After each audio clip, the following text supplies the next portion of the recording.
ವಿದ್ಯಾರ್ಥಿಗಳೇ, ಸಾರ್ವಜನಿಕ ಆಡಳಿತದಲ್ಲಿ ಈ ಹಿಂದಿನ ಅವಧಿಯಲ್ಲಿ ಎರಡನೆಯ ಘಟಕ ಇಲಾಖಾ ಸಂಘಟನೆ ಡಿಪಾರ್ಟ್ಮೆಂಟಲ್ ಆರ್ಗನೈಜೇಷನ್ ಇದರ ಬಗ್ಗೆ ನಾವು ಚರ್ಚೆ ಮಾಡ್ತಾ ಇದ್ವಿ. ಇಲಾಖೆ ಎಂದರೇನು, ವಾಟ್ ಈಸ್ ಡಿಪಾರ್ಟ್ಮೆಂಟ್, ಇಲಾಖಾ ಸಂಘಟನೆಯ ಆಧಾರ ತತ್ವಗಳು, ಬೇಸಿಸ್ ಆಫ್ ಡಿಪಾರ್ಟ್ಮೆಂಟಲ್ ಆರ್ಗನೈಜೇಷನ್. ಈ ಅವಧಿಯಲ್ಲಿ ನಾವು ಇಲಾಖಾ ಸಂಘಟನೆಯ ಮೂರನೇ ಕಾನ್ಸೆಪ್ಟ್ ಆದಂತಹ ಸಂಘಟನೆಯ ಘಟಕಗಳು, ಯೂನಿಟ್ಸ್ ಆಫ್ ಆರ್ಗನೈಜೇಷನ್, ಇದರ ಬಗ್ಗೆ ನಾವು ಚರ್ಚೆ ಮಾಡೋಣ.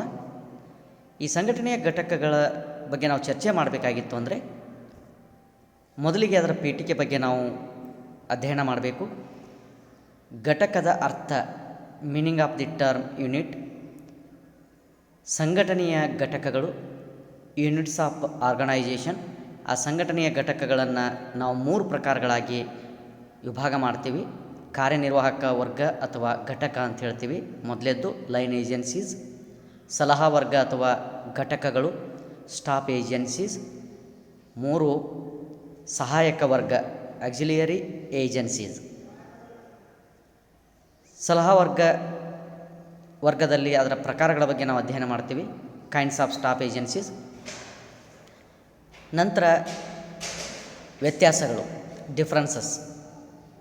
ಸಲಹಾ ವರ್ಗ ಕಾರ್ಯನಿರ್ವಾಹಕ ವರ್ಗದ ಮಧ್ಯೆ ಇರತಕ್ಕಂತಹ ವ್ಯತ್ಯಾಸ, ಕಾರ್ಯನಿರ್ವಾಹಕ ವರ್ಗ ಸಹಾಯಕ ವರ್ಗದ ಮಧ್ಯೆ ಇರತಕ್ಕಂತಹ ವ್ಯತ್ಯಾಸ, ಸಲಹಾ ವರ್ಗ ಹಾಗೂ ಸಹಾಯಕ ವರ್ಗ ನಡುವೆ ಇರತಕ್ಕಂಥ ವ್ಯತ್ಯಾಸ. ಇದರ ಬಗ್ಗೆ ನಾವು ಸಂಘಟನೆಯ ಘಟಕಗಳಲ್ಲಿ ಈ ಎಲ್ಲ ಅಂಶಗಳನ್ನು ನಾವು ಅಧ್ಯಯನ ಮಾಡಬೇಕಾಗಿದೆ. ಇವತ್ತಿನ ಅವಧಿಯಲ್ಲಿ ಸಂಘಟನೆಯ ಘಟಕದ ಪೀಠಿಕೆ ಬಗ್ಗೆ, ಘಟಕದ ಅರ್ಥದ ಬಗ್ಗೆ, ಸಂಘಟನೆಯ ಘಟಕಗಳಾದಂತಹ ಕಾರ್ಯನಿರ್ವಾಹಕ ವರ್ಗ, ಸಲಹಾ ವರ್ಗ ಮತ್ತು ಸಹಾಯಕ ವರ್ಗ ಇವುಗಳ ಬಗ್ಗೆ ನಾವು ಚರ್ಚೆ ಮಾಡೋಣ. ಮುಂದಿನ ಅವಧಿಯಲ್ಲಿ ವ್ಯತ್ಯಾಸಗಳ ಬಗ್ಗೆ ನಾವು ತಿಳಿದುಕೊಳ್ಳೋಣ.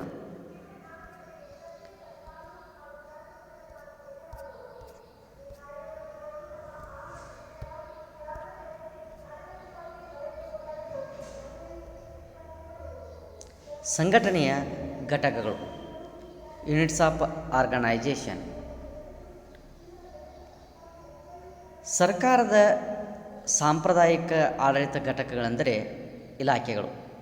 ಅಂದರೆ ಸಾಮಾನ್ಯವಾಗಿ ಸರ್ಕಾರ ತನ್ನ ಕಾರ್ಯಗಳನ್ನು, ಆಡಳಿತವನ್ನು ನಡೆಸೋದು ಸಂಘಟನೆಯ ಮೂಲಕ. ಇಲಾಖೆಗಳು ಸಾರ್ವಜನಿಕ ಆಡಳಿತದ ಘಟಕಗಳಾಗಿವೆ. ಪ್ರಾರಂಭಿಕ ದಿನದೊಳಗೆ ಇಲಾಖೆಗಳ ಆಡಳಿತ ಭಾಳ ಸುಲಭವಾಗಿತ್ತು. ಅಂದರೆ ನಾವು ರಾಜರ ಅವಧಿಯಲ್ಲಿ ಕಾಣ್ತೀವಿ. ಭಾರತ ಸ್ವಾತಂತ್ರ್ಯಗೊಂಡ ನಂತರದ ಅವಧಿಯ ಬಗ್ಗೆ ನಾವು ಹೇಳ್ತೀವಿ. ಆದರೆ ಯಾಕೆ ಆವಾಗ ಬಹಳಷ್ಟು ಸರಳ ಆಗಿತ್ತು ಅಂದರೆ ಪ್ರತಿಯೊಂದು ಇಲಾಖೆ ಸ್ವತಂತ್ರವಾಗಿ ಮತ್ತು ಸ್ವಾವಲಂಬಿ ಘಟಕವಾಗಿ ಕಾರ್ಯವನ್ನು ನಿರ್ವಹಿಸ್ತಾ ಇತ್ತು. ದಿನಗಳು ಕಳೆದ ಹಾಗೆ ಇಲಾಖೆಗಳ ಮೇಲಿನ ಕೆಲಸದ ಒತ್ತಡ ಹೆಚ್ಚಾಗ್ತಾ ಹೋಯಿತು. ಯಾವಾಗ ಕೆಲಸದ ಒತ್ತಡ ಹೆಚ್ಚಾಗ್ತಾ ಹೋಯಿತೋ ಹಾಗೆಯೇ ಸಮಸ್ಯೆಗಳು ತಲೆದೋರಲಿಕ್ಕೆ ಪ್ರಾರಂಭ ಮಾಡಿದವು. ಆ ಎಲ್ಲ ಸಮಸ್ಯೆಗಳಿಗೆ ಪರಿಹಾರವನ್ನು ಕೊಡಲಿಕ್ಕೆ ಇಲಾಖೆಯ ಮುಖ್ಯಸ್ಥನೊಬ್ಬನಿಗೆ ಸಾಧ್ಯವಾಗಲಿಲ್ಲ. ಹೀಗಾಗಿ ಆ ಇಲಾಖೆಯ ಮುಖ್ಯಸ್ಥನು ಆ ಸಮಸ್ಯೆಗಳನ್ನು ಬಗೆಹರಿಸಲಿಕ್ಕೆ ಅಸಮರ್ಥನಾದನು. ಬೇರೆ ಆಡಳಿತ ಘಟಕಗಳ ಸಹಕಾರವಿಲ್ಲದೆ ತನ್ನ ಆಡಳಿತದ ಕಾರ್ಯದಕ್ಷತೆಯನ್ನು ತ್ವರಿತಗತಿಯಿಂದ ಪರಿಣಾಮಕಾರಿಯಾಗಿ ನಿರ್ವಹಿಸಲಿಕ್ಕೆ ಸಾಧ್ಯವಾಗಲಿಲ್ಲ. ಹೀಗಾಗಿ ಆ ಮುಖ್ಯ ಕಾರ್ಯನಿರ್ವಾಹಕ ಕೆಲವು ಆಡಳಿತ ಘಟಕಗಳನ್ನು ಅವಲಂಬಿಸುವುದು ಅನಿವಾರ್ಯವಾಯಿತು. ಹೀಗಾಗಿ ಕಾರ್ಯನಿರ್ವಾಹಕ ವರ್ಗ, ಲೈನ್ ಏಜೆನ್ಸೀಸ್, ಸಲಹಾ ವರ್ಗ, ಸ್ಟಾಫ್ ಏಜೆನ್ಸೀಸ್ ಮತ್ತು ಸಹಾಯಕ ವರ್ಗ ಆಕ್ಸಿಲಿಯರಿ ಏಜೆನ್ಸೀಸ್ ಆಡಳಿತದಲ್ಲಿ ಸಂಘಟನೆಯ ಘಟಕಗಳಲ್ಲಿ ಅಸ್ತಿತ್ವಕ್ಕೆ ಬಂದವು. ಇಲಾಖೆಯ ಮುಖ್ಯಸ್ಥನನ್ನು ಮುಖ್ಯ ಕಾರ್ಯನಿರ್ವಾಹಕ ವರ್ಗ ಅಂತ ಕರಿತೀವಿ. ಈ ಮುಖ್ಯ ಕಾರ್ಯನಿರ್ವಾಹಕ ತನ್ನ ಅಧಿಕಾರವನ್ನು ಚಲಾಯಿಸಲಿಕ್ಕೆ, ತನ್ನ ಕೆಲಸ ಕಾರ್ಯಗಳನ್ನು ಬಹಳ ಬೇಗ ಮುಗಿಸಲಿಕ್ಕೆ, ದಕ್ಷತೆಯಿಂದ ನಿರ್ವಹಣೆ ಮಾಡಲಿಕ್ಕೆ ಆ ಮುಖ್ಯ ಕಾರ್ಯನಿರ್ವಾಹಕನಿಗೆ ಕೆಲವು ಸಲಹೆ ಸಹಾಯ ಬೇಕಾಯಿತು. ಅವನಿಗೆ ಆಡಳಿತದಲ್ಲಿ ಬೇಕಾಗ್ತಕ್ಕಂತಹ ಸಹಾಯ ಸಲಹೆಯನ್ನು ಕೊಡಲಿಕ್ಕೆ ಕಾರ್ಯನಿರ್ವಾಹಕ ವರ್ಗ, ಸಲಹಾ ವರ್ಗ ಮತ್ತು ಸಹಾಯಕ ವರ್ಗ ಸ್ಥಾಪಿಸಲ್ಪಟ್ಟಿವೆ. ವಿದ್ಯಾರ್ಥಿಗಳೇ, ಆಡಳಿತದಲ್ಲಿ ಮುಖ್ಯ ಕಾರ್ಯನಿರ್ವಾಹಕನಿಗೆ ಆಡಳಿತದ ಕೆಲಸ ಕಾರ್ಯಗಳ ಬಗ್ಗೆ ಸಲಹೆಯನ್ನು, ಸಹಾಯವನ್ನು ಮಾಡಲಿಕ್ಕೆ ಈ 3 ಘಟಕಗಳು ಅಸ್ತಿತ್ವದಲ್ಲಿ ಬಂದವು. ಕಾರ್ಯನಿರ್ವಾಹಕ ವರ್ಗ, ಸಲಹಾ ವರ್ಗ, ಸಹಾಯಕ ವರ್ಗ. ಈ 3 ಘಟಕಗಳನ್ನು ಕಾರ್ಯನಿರ್ವಾಹಕನ ಕಣ್ಣುಗಳು ಅಂತ ಕರಿತೀವಿ, ಕಿವಿಗಳು ಅಂತ ಕರಿತೀವಿ, ಹಾಗೂ ಕೈಗಳು ಇದ್ದಂತೆ ಮುಖ್ಯ ಕಾರ್ಯನಿರ್ವಾಹಕನಿಗೆ ಕಾರ್ಯನಿರ್ವಾಹಕ ವರ್ಗ ಕಣ್ಣುಗಳಾಗಿ ಕಾರ್ಯವನ್ನು ನಿರ್ವಹಿಸ್ತೈತಿ, ಸಲಹಾ ವರ್ಗ ಕಿವಿಗಳ ರೀತಿಯಲ್ಲಿ ಕಾರ್ಯವನ್ನು ನಿರ್ವಹಿಸ್ತೈತಿ, ಸಹಾಯಕ ವರ್ಗ ಕೈಗಳ ರೀತಿಯಲ್ಲಿ ಕಾರ್ಯವನ್ನು ನಿರ್ವಹಿಸುತ್ತದೆ ಅನ್ನೋದು ಇದರ ತಾತ್ಪರ್ಯ. ನಂತರ ಘಟಕದ ಅರ್ಥವನ್ನು ನಾವು ಮೊದಲು ತಿಳ್ಕೊಂಡ್ಬಿಡೋಣ. Meaning of the term unit. ಘಟಕ ಅಂದರೆ ಅತ್ಯಂತ ಚಿಕ್ಕ ಭಾಗ ಅಂತ ನಾವು ಹೇಳ್ತೀವಿ. ಇಡೀ ರಚನೆಯ ಒಂದು ಚಿಕ್ಕ ಭಾಗಕ್ಕೆ ಘಟಕ ಅಂತ ಕರಿತೀವಿ. ಸಂಘಟನೆಯ ಕಾರ್ಯಗಳನ್ನು ವಿಭಾಗಿಸ್ತಾ ಹೋಗೋದು, ಒಂದೊಂದು ಕಾರ್ಯವನ್ನು ಒಬ್ಬೊಬ್ಬ ನೌಕರನಿಗೆ, ಉದ್ಯೋಗಸ್ಥನಿಗೆ ವಹಿಸಿಕೊಡತಕ್ಕಂಥದ್ದು. ಆಡಳಿತ ಶಾಸ್ತ್ರದಲ್ಲಿ ಘಟಕ ಎನ್ನುವ ಮಾತನ್ನು ವಿಶಾಲ ಅರ್ಥದಲ್ಲಿ, ಅಂದರೆ ಶಾಖೆಯಾಗಿ, ವಿಭಾಗವಾಗಿ ಸೂಚಿಸಲಿಕ್ಕೆ ಇದನ್ನು ಬಳಕೆ ಮಾಡ್ತಾರೆ. ಘಟಕ ಎಂಬ ಮಾತನ್ನು ಈ ರೀತಿಯಾಗಿ ನಾವು ಬಳಸ್ತೀವಿ. ಹಲವಾರು ಘಟಕಗಳು ಪರಸ್ಪರ ಸಂಬಂಧವನ್ನು ಹೊಂದಿ ಕಾರ್ಯ ಮಾಡುವ ವ್ಯವಸ್ಥೆಗೆ ಸಂಘಟನೆ ಅಂತ ಕರಿತೀವಿ. ಅಂದರೆ ಬಹಳಷ್ಟು ಘಟಕಗಳು ಕೂಡಿ ಸಂಘಟನೆ ನಿರ್ಮಾಣವಾಗುತ್ತದೆ.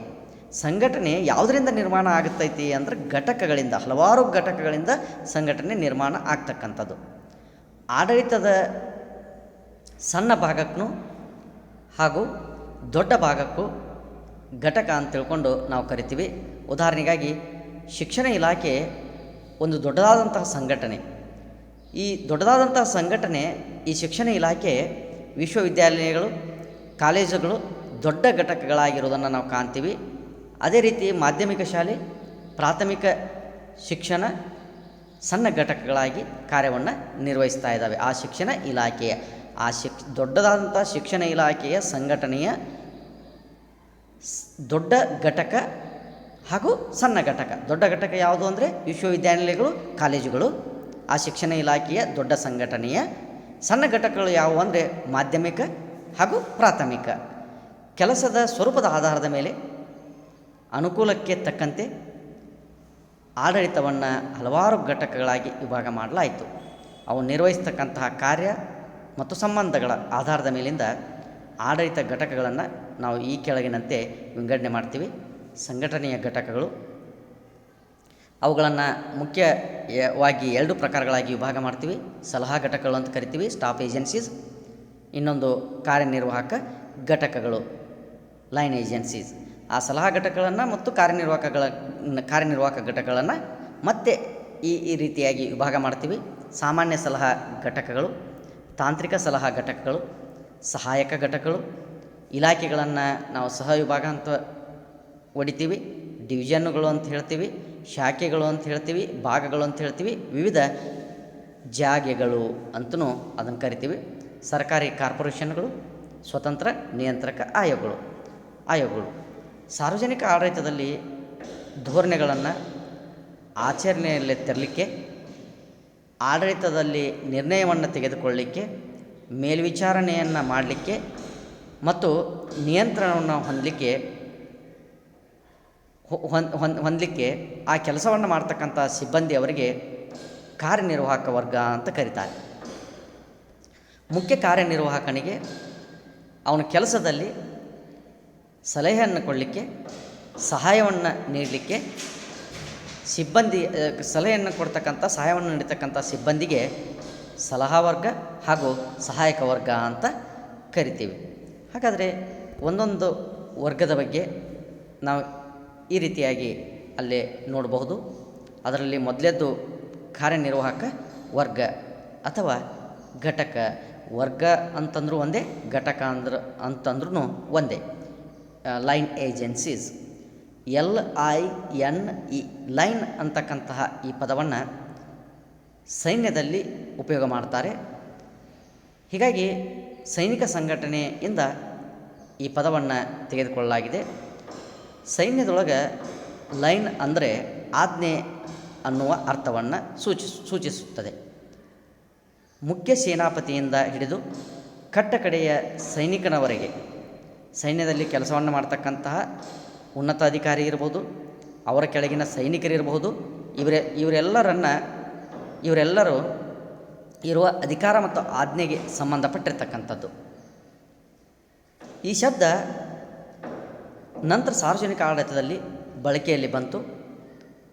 ಸಾರ್ವಜನಿಕ ಆಡಳಿತದ ಸಂಘಟನೆಗಳು ಶ್ರೇಣಿ ತತ್ವದ ಮೇಲೆ ರಚನೆ ಆಗಿರ್ತಕ್ಕಂಥದ್ದು. ಆ ಶ್ರೇಣಿ ತತ್ವದ ಮೇಲೆ ರಚನೆ ಆಗಿರೋದರಿಂದ ಅಧಿಕಾರ ಮತ್ತು ಆಜ್ಞೆಗೆ ಸಂಬಂಧವಿದೆ. ಉದಾಹರಣೆಯಾಗಿ ಹೇಳಬೇಕಂದ್ರೆ, ಒಂದು ಜಿಲ್ಲೆಯ ಆಡಳಿತದ ವ್ಯವಸ್ಥೆಯನ್ನು ನಾವು ತೆಗೆದುಕೊಂಡಾಗ ಆ ಜಿಲ್ಲೆಯ ಉನ್ನತ ಅಧಿಕಾರಿ ಯಾರಂದರೆ ಜಿಲ್ಲಾಧಿಕಾರಿ. ಜಿಲ್ಲಾಧಿಕಾರಿಯ ನಂತರ ಬರ್ತಕ್ಕಂಥವ್ರು ಅಸಿಸ್ಟೆಂಟ್ ಕಮಿಷನರ್ ಅಂತ ಹೇಳ್ತೀವಿ. ಅಸಿಸ್ಟೆಂಟ್ ಕಮಿಷನರ್ ಕೆಳಗಡೆ ಬರ್ತಕ್ಕಂಥವ್ರು ತಹಸೀಲ್ದಾರ್ಸ್ ಅಂತ ಹೇಳ್ತೀವಿ. ಅಂದರೆ ಜಿಲ್ಲಾಧಿಕಾರಿಗಳು ಆಡಳಿತದ ಉನ್ನತ ಶ್ರೇಣಿಯಲ್ಲಿ ಇರ್ತಕ್ಕಂಥವರು. ಅವರು ಅಸಿಸ್ಟೆಂಟ್ ಕಮಿಷನರ್ ಮೇಲೆ ನಿಯಂತ್ರಣವನ್ನು ಹೊಂದಿರ್ತಾರೆ, ಸಲಹೆಯನ್ನು ಕೊಡ್ತಾರೆ. ಅದೇ ರೀತಿ ಅಸಿಸ್ಟೆಂಟ್ ಕಮಿಷನರ್ ತಹಸೀಲ್ದಾರ್ಗಳ ಮೇಲೆ ನಿಯಂತ್ರಣ ಮಾಡ್ತಕ್ಕಂಥದ್ದು, ನಿಯಂತ್ರಣವನ್ನು ಸಾಧಿಸ್ತಕ್ಕಂಥದ್ದು, ಸಲಹೆಯನ್ನು ಕೊಡ್ತಕ್ಕಂಥದ್ದು. ಇದು ಶ್ರೇಣಿ ತತ್ವದ ಆಧಾರದ ಮೇಲೆ ಅಸ್ತಿತ್ವದಲ್ಲಿ ಸಾರ್ವಜನಿಕ ಆಡಳಿತ ಇರುವುದರಿಂದ ಇಲ್ಲಿಯೂ ಸಹಿತ ಆಜ್ಞೆ ಅನ್ನುವ ಪದ ಬಳಕೆಯಲ್ಲಿ ಬರಲಿಕ್ಕೆ ಮುಖ್ಯವಾದಂಥ ಕಾರಣವಾಯಿತು. ಆಡಳಿತದ ಘಟಕಗಳಲ್ಲಿ ಕೆಲಸ ಮಾಡುವವರು ಮೇಲಾಧಿಕಾರಿಯ ಆಜ್ಞೆಯನ್ನು ಪಾಲನೆ ಮಾಡಲೇಬೇಕಾಗ್ತದೆ. ಒಂದು ಜಿಲ್ಲೆಯ ಜಿಲ್ಲಾಧಿಕಾರಿಯ ಆಜ್ಞೆಯನ್ನು ಅವ್ರ ಕೆಳಗಡೆಗೆ ಬರ್ತಕ್ಕಂತಹ ಅಸಿಸ್ಟೆಂಟ್ ಕಮಿಷನರ್ ಆಗಿರಬಹುದು, ತಾಲೂಕಿನ ತಹಸೀಲ್ದಾರ್ಸ್ಗಳಾಗಿರಬಹುದು, ಅವರೆಲ್ಲರೂ ಜಿಲ್ಲಾಧಿಕಾರಿಗಳು ಕೊಟ್ಟಿರ್ತಕ್ಕಂಥ ಆಜ್ಞೆಯನ್ನು ಪಾಲನೆ ಮಾಡಲೇಬೇಕಾಗ್ತದೆ. LD ವೈಟ್ ಅವರು ಹೀಗೆ ಹೇಳ್ತಾರೆ ಕಾರ್ಯನಿರ್ವಾಹಕ ವರ್ಗದ ಬಗ್ಗೆ: ಪ್ರಜೆಗಳಿಗೆ ಅಗತ್ಯವಾದ ಸೇವೆಗಳನ್ನು ಒದಗಿಸುವ ಅಥವಾ ನಿರ್ದಿಷ್ಟ ಕ್ಷೇತ್ರಗಳಲ್ಲಿ ಪ್ರಜೆಗಳ ಚಟುವಟಿಕೆಗಳನ್ನು ನಿಯಂತ್ರಿಸುವುದೇ ಕಾರ್ಯನಿರ್ವಾಹಕ ವರ್ಗ. ಅಂದರೆ ಇವರು ಕಾರ್ಯನಿರ್ವಾಹಕ ವರ್ಗದವರು ನೇರವಾಗಿ ಕೆಲಸವನ್ನು ಮಾಡ್ತಕ್ಕಂಥವ್ರು ಅನ್ನುವ ಅರ್ಥವನ್ನು ಇಲ್ಲಿ ಕೊಡ್ತೈತಿ. ಸರ್ಕಾರದ ಎಲ್ಲ ಕಾರ್ಯನಿರ್ವಹಣೆ ಇಲಾಖೆಯ ಮೇಲೆ ನಡೀತಕ್ಕಂಥದ್ದು. ಅದು ನಿಮಗೆಲ್ರಿಗೂ ಗೊತ್ತು. ಇವತ್ತು ಸಹಿತ ನಾವು ನೋಡ್ತಾ ಇದ್ದೀವಿ. ಪಂಚಾಯತ್ಗೆ ಸಂಬಂಧಪಟ್ಟಂತಹ ಕೆಲಸ ಕಾರ್ಯಗಳಿರ್ಬೋದು, ಶಿಕ್ಷಣಕ್ಕೆ ಸಂಬಂಧಪಟ್ಟಂಥ ಕೆಲಸ ಕಾರ್ಯಗಳು ಇರಬಹುದು, ಗ್ರಾಮೀಣಾಭಿವೃದ್ಧಿಗೆ ಸಂಬಂಧಪಟ್ಟಂಥ ಕೆಲಸ ಕಾರ್ಯಗಳಿರ್ಬೋದು. ಅದಕ್ಕೆ ಸಂಬಂಧಪಟ್ಟಂತಹ ಒಂದೊಂದು ಇಲಾಖೆಯ ಮೂಲಕನ ಆ ಕ್ಷೇತ್ರಗಳ ಕೆಲಸ ಕಾರ್ಯಗಳು ನಡೀತಾ ಇರೋದನ್ನು ನಾವು ಇವತ್ತೂ ಸಹಿತ ಕಾಣ್ತಾ ಇದ್ದೀವಿ. ಸಾರ್ವಜನಿಕರಿಗೆ ಅಗತ್ಯವಾದಂತಹ ಅವರಿಗೆ ಏನು ಬೇಕು, ಅವರು ಬೇಕಾದಂತಹ ಸೇವೆಯನ್ನು ಒದಗಿಸಲಿಕ್ಕೆ ಕಾರ್ಯನಿರ್ವಾಹಕ ವರ್ಗ ಸ್ಥಾಪನೆ ಆಗಿದೆ. ಸರ್ಕಾರಿ ಇಲಾಖೆಗಳಾಗಿರ್ಬೋದು, ಕಾರ್ಪೊರೇಷನ್ಗಳಾಗಿರ್ಬೋದು, ನಾವು ನಿಗಮಗಳು ಅಂತ ಕರಿತೀವಿ, ಸ್ವತಂತ್ರ ನಿಯಂತ್ರಕ ಸಂಸ್ಥೆಗಳಾಗಿರ್ಬೋದು, ಇವು ಸಾರ್ವಜನಿಕ ಕಾರ್ಯನಿರ್ವಾಹಕ ವರ್ಗಗಳಾಗಿವೆ. ಆಡಳಿತದ ಉನ್ನತ ಸ್ಥಾನದಲ್ಲಿರ್ತಕ್ಕಂತಹ ಮಂತ್ರಿಗಳು, ಸಚಿವಾಲಯದ ಕಾರ್ಯದರ್ಶಿಗಳು ಹಾಗೂ ವಿವಿಧ ಇಲಾಖೆಗಳಲ್ಲಿ ಕಾರ್ಯನಿರತ ಅಧಿಕಾರಿಗಳು ಕಾರ್ಯನಿರ್ವಾಹಕ ವರ್ಗದವರೆಂದು ಕರೆಯಿಸಿಕೊಳ್ಳುತ್ತಾರೆ. ಸಾರ್ವಜನಿಕ ಆಡಳಿತದ ಧೋರಣೆ ಜಾರಿಯಲ್ಲಿ ತರುವ ಜವಾಬ್ದಾರಿ ಮುಖ್ಯವಾಗಿ ಕಾರ್ಯನಿರ್ವಾಹಕ ಸಿಬ್ಬಂದಿಯ ಮೇಲಿದೆ. ಆಡಳಿತದ ಕಾರ್ಯಗಳು ಧೋರಣೆಗಳನ್ನು ಸಮರ್ಥಿಸುವ ಜವಾಬ್ದಾರಿ ಮಂತ್ರಿಮಂಡಲದ ಮೇಲಿರ್ತಕ್ಕಂಥದ್ದನ್ನು ನಾವು ಕಾಣ್ತೀವಿ. ಕಾರ್ಯನಿರ್ವಾಹಕ ವರ್ಗ ನಿರ್ವಹಿಸ್ತಕ್ಕಂತಹ ಪ್ರಮುಖ ಕಾರ್ಯಗಳು, ಒಂದು, ಪ್ರತಿ ಹಂತದಲ್ಲಿಯೂ ಅಧಿಕಾರಿಗಳಿಗೆ ನಿರ್ದಿಷ್ಟ ಕಾರ್ಯ ಗೊತ್ತುಪಡಿಸಲಾಗುತ್ತದೆ. ಪ್ರತಿಯೊಂದು ಹಂತದಲ್ಲಿಯೂ ಯಾರ ಅಧಿಕಾರ ಎಷ್ಟು ಅನ್ನೋದನ್ನು ಗೊತ್ತುಪಡಿಸ್ತಕ್ಕಂಥ ಕೆಲಸವನ್ನು ಇದು ಮಾಡ್ತೈತಿ. ಎರಡನೇದು, ಆಯಾ ಹಂತದಲ್ಲಿರುವ ಕಾರ್ಯನಿರ್ವಾಹಕ ವರ್ಗ ಅಧಿಕಾರವನ್ನು ಚಲಾಯಿಸಿ ಆಜ್ಞೆಯನ್ನು ಹೊರಡಿಸಿ ಆಡಳಿತದ ಕಾರ್ಯವನ್ನು ಜಾರಿಯಲ್ಲಿ ತರತಕ್ಕಂಥ ಕೆಲಸವನ್ನು ಮಾಡ್ತೈತಿ. ಮೂರನೇದ್ದು, ಕಾರ್ಯಕ್ರಮಗಳ ಯೋಜನೆಯನ್ನು ತಯಾರು ಮಾಡ್ತೈತಿ. ನಾಲ್ಕನೇದ್ದು, ಆಡಳಿತದ ವಿಷಯಗಳ ಬಗ್ಗೆ ಕಾಲಕಾಲಕ್ಕೆ ಯೋಗ್ಯವಾಗಿರ್ತಕ್ಕಂತಹ ನಿರ್ಣಯಗಳನ್ನು ಕೈಗೊಳ್ತೈತಿ. ಐದನೇದ್ದು, ದಕ್ಷತೆ ಮಿತವ್ಯಯದಿಂದ ಆಡಳಿತದ ಕಾರ್ಯವನ್ನು ನಿರ್ವಹಣೆ ಮಾಡ್ತೈತಿ. ಆರನೇದ್ದು, ಕಾರ್ಯನಿರ್ವಾಹಕ ವರ್ಗ ಜನತೆಯ ಕೂಡ ನೇರ ಸಂಪರ್ಕವನ್ನು ಹೊಂದಿರ್ತೈತಿ. ಏಳನೇದ್ದು, ಜನತೆಗೆ ಅಗತ್ಯವಾದಂತಹ ಅವಶ್ಯಕವಾದಂಥ ಸೇವೆಯನ್ನು ಒದಗಿಸ್ತೈತಿ. ಎಂಟನೇದ್ದು, ತೆರಿಗೆಯನ್ನು ಸಂಗ್ರಹ ಮಾಡ್ತೈತಿ, ಜನತೆಯಿಂದ ತೆರಿಗೆಯನ್ನು ವಸೂಲು ಮಾಡ್ತಕ್ಕಂಥದ್ದು. 9, ಜನರನ್ನು ನಿಯಂತ್ರಣ ಮಾಡ್ತಕ್ಕಂಥದ್ದು. 10, ಕೊನೆಯದಾಗಿ ಜನರ ಸಮಸ್ಯೆಗಳನ್ನು ಬಗೆಹರಿಸ್ತಕ್ಕಂತಹ ಈ 10 ಕಾರ್ಯಗಳನ್ನು ಕಾರ್ಯನಿರ್ವಾಹಕ ವರ್ಗ ಮಾಡುವಂಥದ್ದು. ಸಾರ್ವಜನಿಕ ಆಡಳಿತದಲ್ಲಿ ಕಂಡುಬರ್ತಕ್ಕಂತಹ ಪ್ರಮುಖ ಕಾರ್ಯನಿರ್ವಾಹಕ ಇಲಾಖೆಗಳೆಂದರೆ ರಕ್ಷಣಾ ಇಲಾಖೆ ಆಗಿರ್ಬೋದು, ಆರೋಗ್ಯ ಇಲಾಖೆ ಆಗಿರ್ಬೋದು, ಸಾರಿಗೆ ಸಂಪರ್ಕ ಇಲಾಖೆ, ರೈಲ್ವೆ ಇಲಾಖೆ, ವಾಣಿಜ್ಯ ಇಲಾಖೆ, ಕೈಗಾರಿಕಾ ಇಲಾಖೆ, ವಿವಿಧ ಕಾರ್ಪೊರೇಷನ್ಗಳು, ಇವೆಲ್ಲವೂ ಆಡಳಿತದ ತಿರುಳುಗಳಾಗಿ ಕಾರ್ಯನಿರ್ವಾಹಕ ಇಲಾಖೆ ಅಂತ ತಿಳ್ಕೊಂಡು ನಾವು ಮುಖ್ಯವಾಗಿ ಕರಿತೀವಿ. ಇನ್ನು ಸಂಘಟನೆಯ ಘಟಕದಲ್ಲಿ ಬರ್ತಕ್ಕಂತಹ ಕಾರ್ಯನಿರ್ವಾಹಕ ಘಟಕದ ನಂತರ ಬರ್ತಕ್ಕಂಥದ್ದು ಎರಡನೇದು ಸಲಹಾ ವರ್ಗ ಅಥವಾ ಘಟಕಗಳು, ಸ್ಟಾಫ್ ಏಜೆನ್ಸೀಸ್. ಇಂಗ್ಲೀಷಿನ STAFF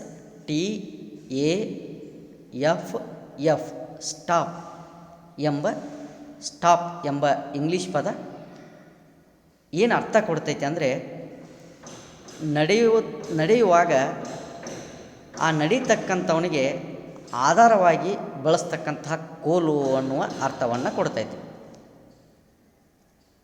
ಆಡಳಿತದಲ್ಲಿ ಮುಖ್ಯ ಕಾರ್ಯನಿರ್ವಾಹಕ ಒಬ್ಬನೇ ಎಲ್ಲ ಕೆಲಸಗಳನ್ನು ನಿರ್ವಹಿಸಲಿಕ್ಕೆ ಸಾಧ್ಯವಿಲ್ಲ.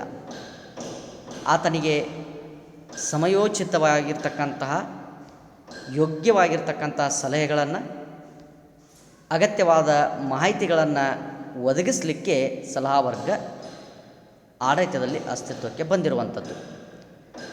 ಯುದ್ಧದೊಳಗೆ ಹೋರಾಟ ಮಾಡ್ತಕ್ಕಂಥ ಸೈನಿಕರಿಗೆ, ಸೈನ್ಯದ ಮುಖಂಡರಿಗೆ,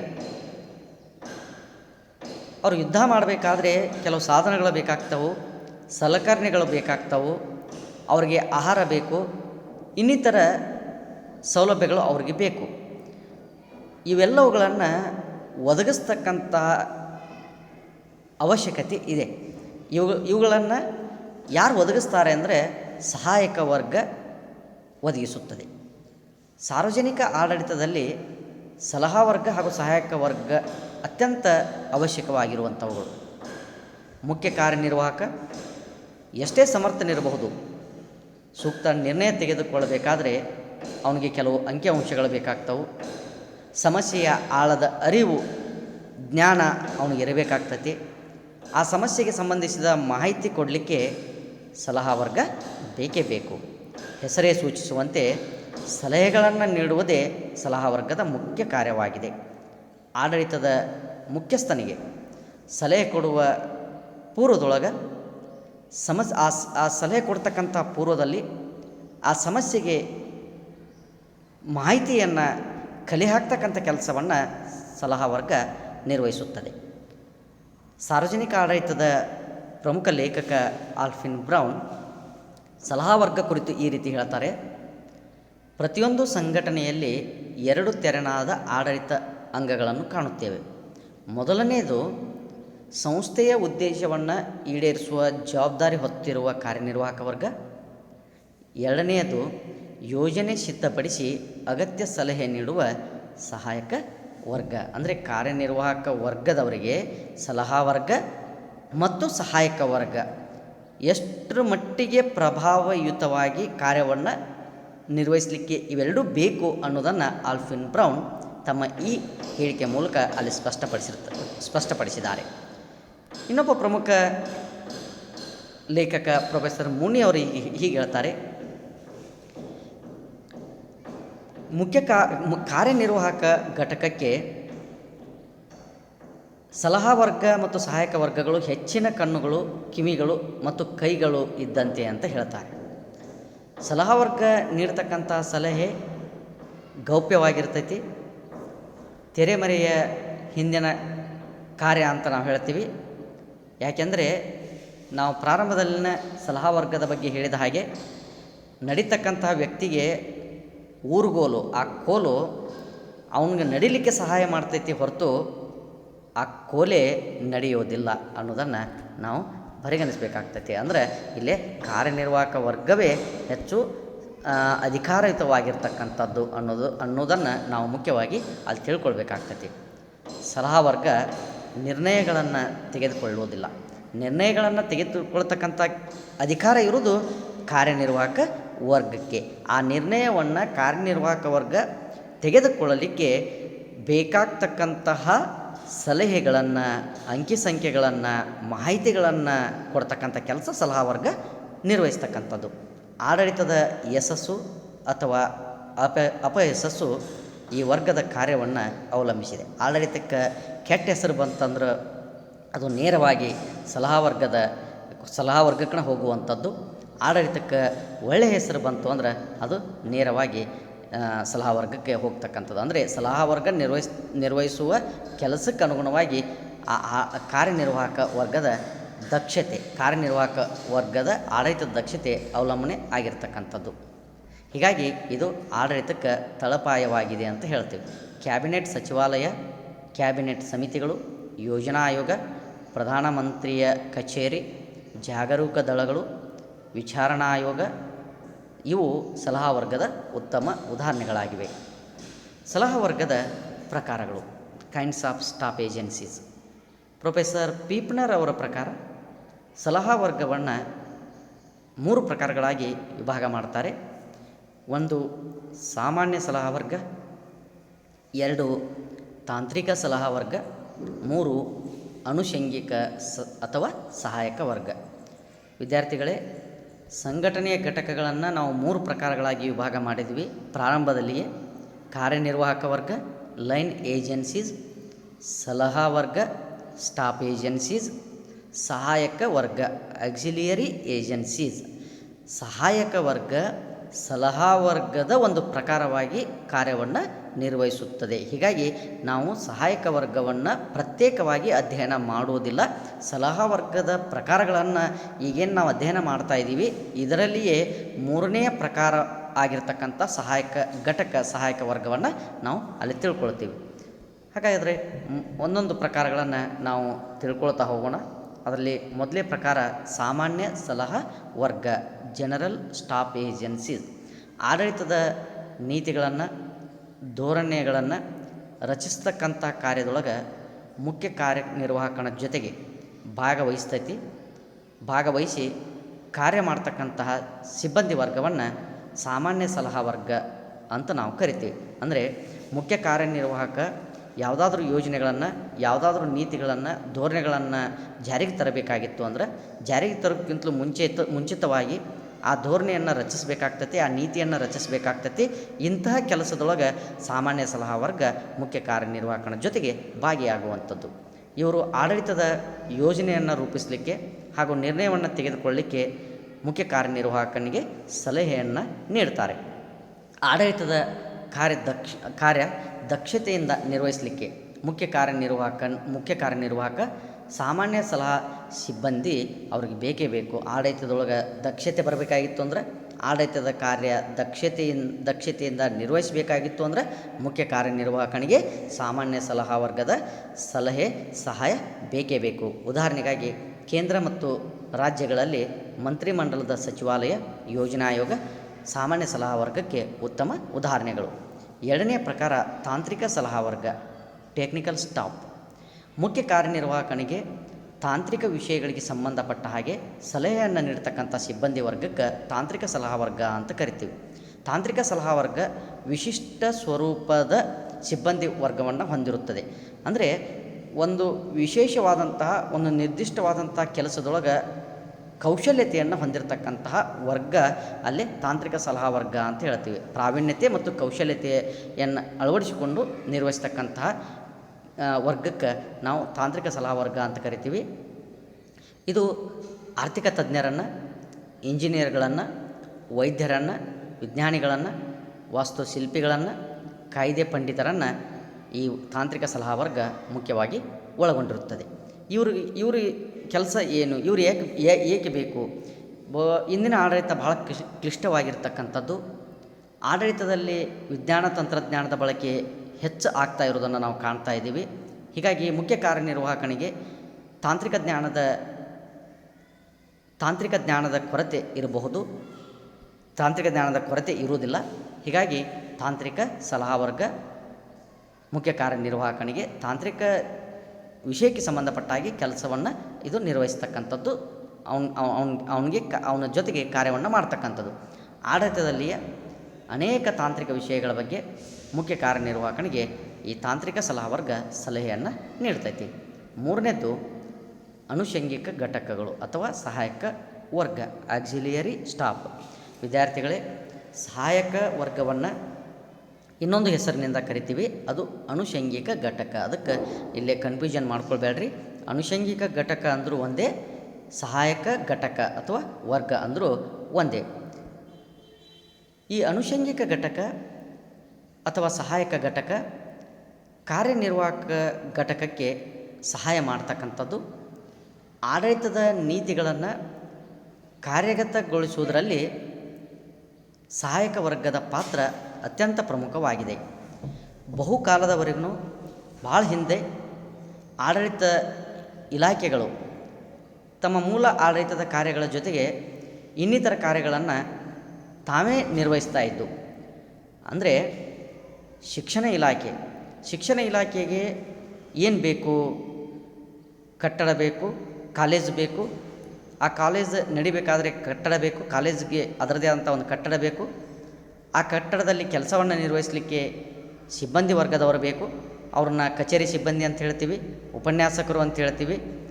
ಆಮೇಲೆ ಅವ್ರಿಗೆ ಕೆಲಸವನ್ನು ನಿರ್ವಹಿಸಲಿಕ್ಕೆ ಕೆಲವೊಂದಿಷ್ಟು ಸಾಧನ ಸಲಕರಣೆಗಳು ಬೇಕು. ಅಲ್ಲಿ ಪೇಪರ್ ಆಗಿರ್ಬೋದು, ಕಂಪ್ಯೂಟರ್ ಆಗಿರ್ಬೋದು, ಈ ರೀತಿಯಾಗಿ ಇವುಗಳನ್ನು ಪ್ರಾರಂಭದೊಳಗೆ ಅವೇ ಇಲಾಖೆಗಳು ಖರೀದಿ ಮಾಡ್ತಾಯಿದ್ದು, ಸಿಬ್ಬಂದಿಗಳನ್ನು ನೇಮಕಾತಿ ಮಾಡ್ಕೊಳ್ತಾ ಇದ್ದು ಪ್ರಾರಂಭದೊಳಗೆ. ಇದು ಬಹುಕಾಲದವರೆಗೂ ನಡೆದುಕೊಂಡು ಬಂದಿತ್ತು. ಆದರೆ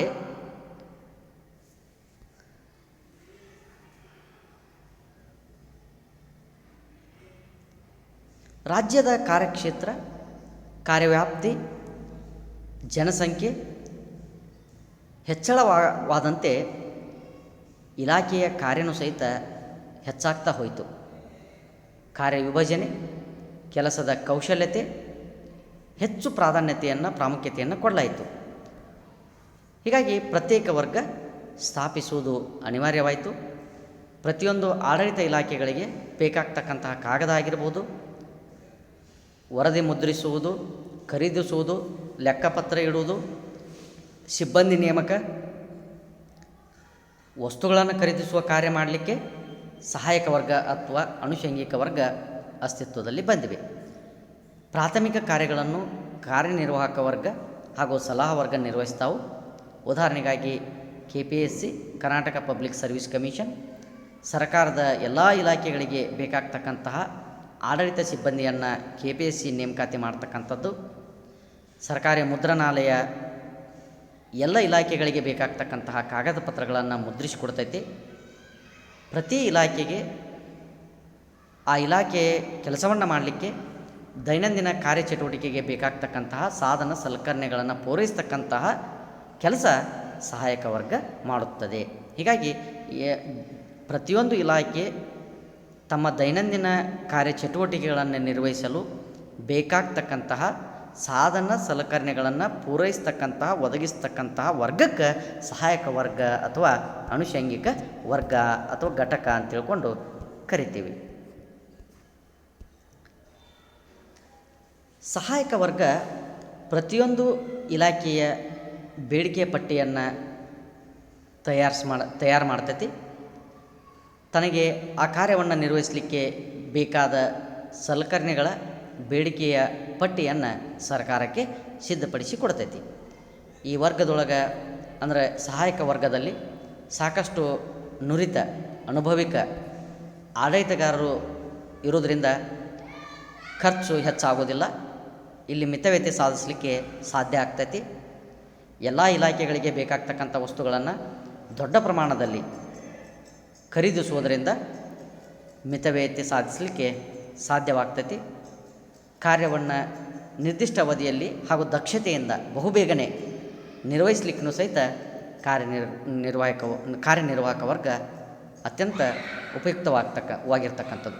ಉದಾಹರಣೆಗಾಗಿ UPSC union public service commission, ಕೇಂದ್ರ ಲೋಕಸೇವಾ ಆಯೋಗ, PSC ಪಬ್ಲಿಕ್ ಸರ್ವಿಸ್ ಕಮಿಷನ್, ಪ್ರತಿಯೊಂದು ರಾಜ್ಯಗಳು ಹೊಂದಿರತಕ್ಕಂತಹ ಈ PSC ನಮ್ಮ ರಾಜ್ಯದೊಳಗೆ ನಾವು KPSC ಅಂತ ಹೇಳ್ತೀವಿ.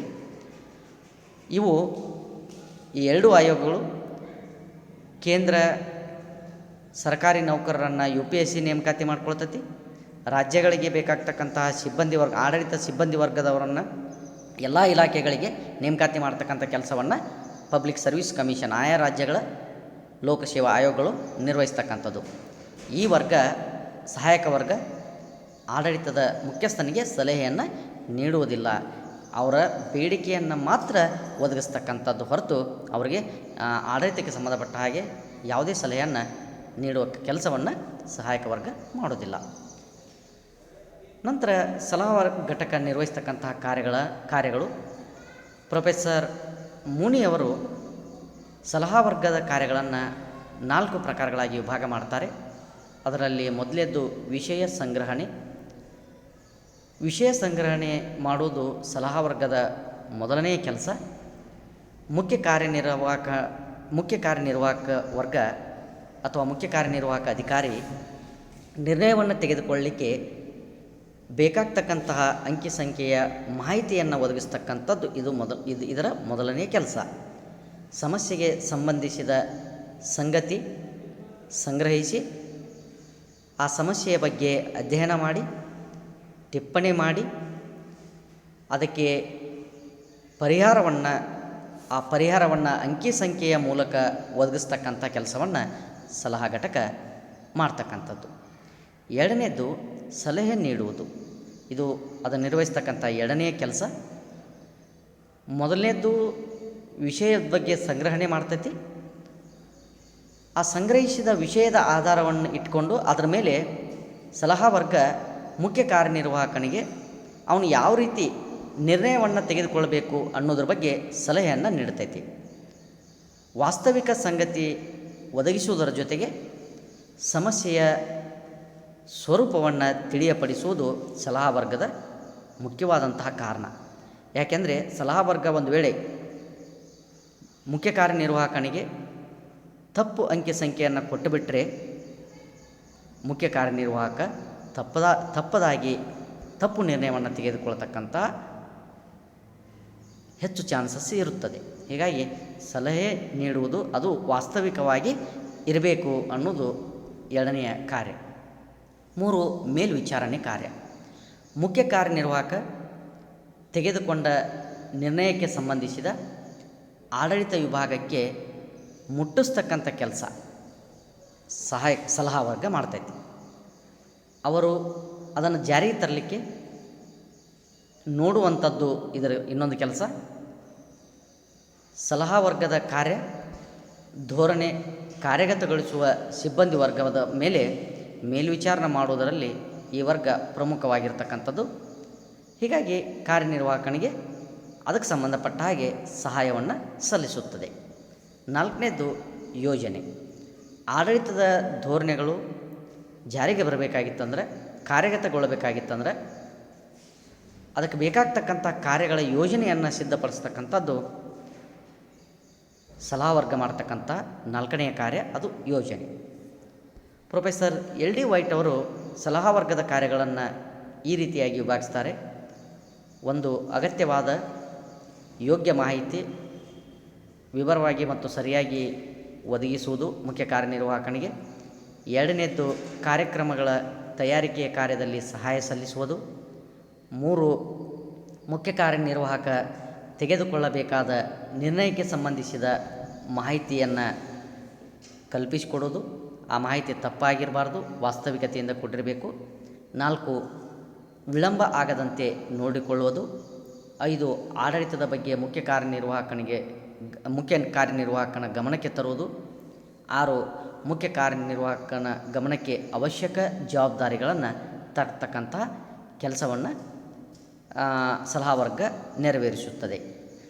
ಪ್ರೊಫೆಸರ್ ಪೀಪ್ನರ್ ಅವರ ಪ್ರಕಾರ ಸಲಹಾ ವರ್ಗ ಮಾಡ್ತಕ್ಕಂಥ ಪ್ರಮುಖ ಕಾರ್ಯಗಳು ಈ ರೀತಿಯಾಗಿದ್ದಾವೆ. 1, ಸಲಹೆ, ಕಲಿಯುವಿಕೆ, ಸಮಾಲೋಚನೆ. 2, ಸಂಯೋಜನೆ. 3, ವಿಷಯ ಸಂಗ್ರಹಣೆ ಮತ್ತು ಶೋಧನೆ. 4, ಯೋಜನೆ. 5, ಸಂಪರ್ಕ.